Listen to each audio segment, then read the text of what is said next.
nag-audition ako para dun sa growing up na role eh. Sa 12th floor, nak, di ba? Yes. Totoo.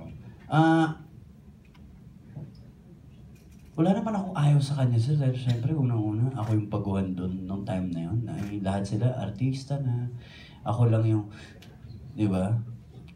Walang ayaw sir. Mas more on, nagpapasalamat ako kung paano niya ako trinato na parang hindi baguhan. Parang trinato niya akong normal. And, sobrang natutuwa lang. Kasi Catherine Bernardo na siya noon, di ba? Yes, oo. Nag-Mara Clara na siya. Oo, phenomenal Mara Clara. Grabe, napapanood niyo ba yung Mara Clara na? Parang namang ating-ating na siya, no? Eh, yung Super Ingo, napanood niyo ba yun? Ako napanood ko yun.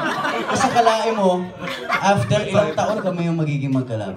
So, talagang ang galing lang din. Ang galing lang sir. And kesa yung magreklamo ako nung time, wala akong reklamo nun sir.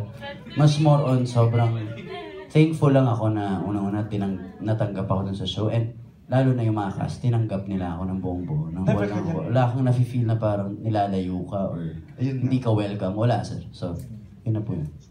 Hindi mo siya natarayan, Kat? Nagkahiyaan. Baka may ibang sabihin si Kat, wag ka mag-alala din siya. Hindi, nagkahiyaan kami pareho. Siguro yun yung hindi agad namin na-break yung ice nung first meeting. Second, parang naging close kami nung medyo patapos na yung growing up. Okay. Kasi, feeling ko kasi yung problema sa akin, pag mahihain, napapagkamalan ako na suplada, ganyan. Kasi dati meron ako thinking na pag hindi nag-high sa akin, hindi na rin ako mag-high, nahihiya ako, ganyan. So, ganun ka pala. yeah, may ganun. Takot kang Takot.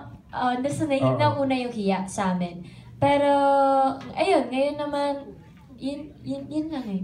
Nagkahiyaan kami. Kaya nahirapan lang before. Pero... Wala kang hindi gusto kay DJ the first time na ano mo? Siguro, akala ko lang dati suplado siya talaga. Parang yun naman yung impression ng lahat. Pareho kayo mahiyain.